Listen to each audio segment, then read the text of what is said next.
আসসালামু আলাইকুম, it's me মায়াবী মার্জিয়া অ্যানাদার ভিডিও নিয়ে চলে আসলাম। আজকে মা আর মেয়ে মিলে দুজনে এত সাজুগুজু করে কোথায় গেলাম, কেনই বা এত চেঁচামেচি করছিলাম, জানতে হলে পুরো ভিডিওতে সাথে থাকুন। অনেক দিন ওয়েট করার পর এক্সাম শেষ হলো আমার মেয়ের, তারপর হচ্ছে আমার মেয়ের না আমার নানু বাড়িতে যাচ্ছি। অনেক দিন পরে আমার নানু বাড়িতে যাওয়া, অনেক এক্সাইটেড আমি। আমার দুই ভাইয়ের বউ অলরেডি ওইখানে চলে গেছে 2-3 দিন আগেই, তো আজকে আমি যাচ্ছি। এর উপর ওইখানে মেলা চলতেছে, ছোটবেলায় ওইখানে গেছিলাম, অনেক মেলাতে অনেক মজা করতাম, এখন অনেক মিস করি, যাওয়া হয় না। তো আজকে সবাই মিলে একসাথে মেলায় অনেক এনজয় করব, দেখা যাক কতটুকু করতে পারি মজা সবাই মিলে। এটা হচ্ছে মাওয়ার রোড, আমরা রানীগঞ্জে থাকি, ওইখানে যেতে বেশি একটা সময় লাগে না, রাজেন্দ্রপুর। তো কদমতলী থেকে রাজেন্দ্রপুর যেতে 10 মিনিট লাগে, এর বেশি লাগে না। এই তো আলহামদুলিল্লাহ আমরা ঠিকভাবে এসে পৌঁছেছি। যেহেতু আমরা দুইজন আসছি, অনেক ভয়ে ছিলাম। বাসার ভেতরের ভিডিওটা নেওয়া হয় নাই, কারণ কে কোন অবস্থায় আছে জানি না, আর তারা পছন্দ করে না এভাবে ভিডিও করা। যাই হোক, এই তো মেলায় এসে পড়লাম, এই তো মেলায় চলে আসলাম। ছোটবেলার স্মৃতিগুলি খুব মনে পড়ছে এখন, এখানে অনেক আসতাম। যাই হোক, এখন আবার আসছি সবাই একসাথে। আর এখানে এই নৌকাটা দেখে অনেক এক্সাইটেড আমি, কখনো উঠি নাই, এখন ভাবতেছি উঠবো কি উঠবো না। দেখতে কি ভয়ানক লাগতেছিল, তাই না? কে কে এই নৌকাতে উঠছেন আমাকে কমেন্ট করে জানাবেন। এখানে আমরা আবার একটু ভিডিও করতেছি, একটু ঢং করতেছি। যাই হোক, আমার হাজব্যান্ড আসতে পারেনি, সে ইন্ডিয়াতে গেছে।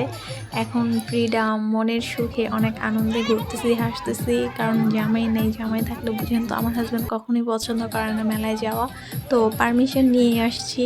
কিভাবে দিচ্ছে আমি জানি না। এখানে অনেক গান বাজনা বাজতেছিল, এখানে সবাই অনেক এনজয় করতেছিল, কেন জানি আমারও অনেক ভালো লাগতেছিল। কিন্তু অনেক মানুষের ভিড়ে কেমন আনইজি ফিল হয়, তাই এক কর্নারই আমরা ছিলাম বেশিরভাগ। আসলে তেমন করে হাজবেন্ড ছাড়া বাইরে যাওয়া হয় না, যখন আমরা সবাই একসাথে হই, মানে বোনেরা ভাই বউ সবাই অনেক মজা করি।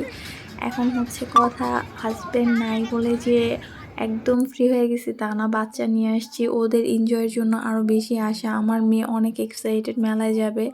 এই তো এখানে অনেক লাফালাফি করছে, ওদেরকে দেখে মনে হচ্ছে আমিও যাই একটু লাফাই, তো সেটা তো দিবে না। তারপরও বলছিলাম যে এখানে কি বড়রা উঠতে পারবে, উনি তো মুখের দিকে তাকায় আছে। যাই হোক, এত মানে হাসি পাচ্ছিল আমার যে আমি কি বললাম। অনেক সাহস নিয়ে এখন আমি নৌকায় উঠতে যাচ্ছি। একটু আগে তো দেখলেন ভাই কি চিৎকি করতেছিল, চেঁচামেচি করতেছিল। আমি জানি না আমার কি অবস্থা হবে। আমি বারবার মানে ভাবতেছিলাম আসলে আমি যাব কি যাব না। এই তো তারপরও উঠছি, মনে অনেক সাহস নিয়ে আমার মেয়ের জন্য। মানে আমি এত ভয় পাচ্ছি, আমার মেয়ে অনেক এক্সাইটেড।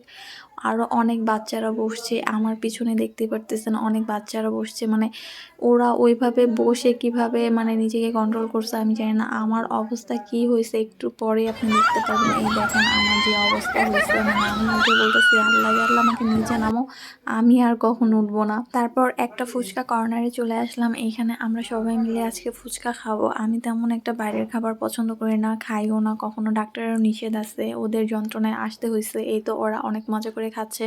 এখানে আমার প্লেট দেওয়ার আগে ওদের প্লেট শেষ, মানে একজনের, এটা নিয়ে হাসাহাসি করতেছিলাম।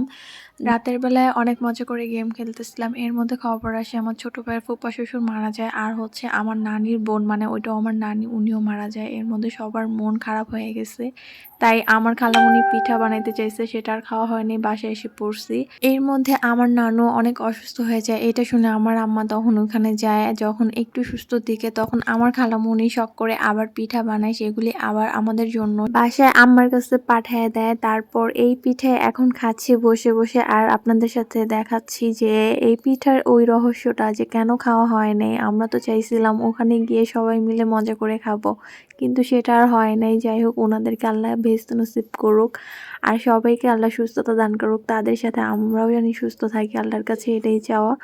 এই তো আমার মেয়ে খেয়েও বলছে আসলে ও তেমন পিঠা পছন্দ করে না, একটু ভিডিওতে আসবে আর কি, এই জন্য ও খাচ্ছিল। এই উসিলাতে একটু খাওয়া হয়েছে। আমার লাইফের ছোট ছোট পার্ট আপনাদের সাথে কিছু শেয়ার করলাম। সবাই আমার জন্য দোয়া করবেন। আল্লাহ হাফেজ, আসসালামু আলাইকুম।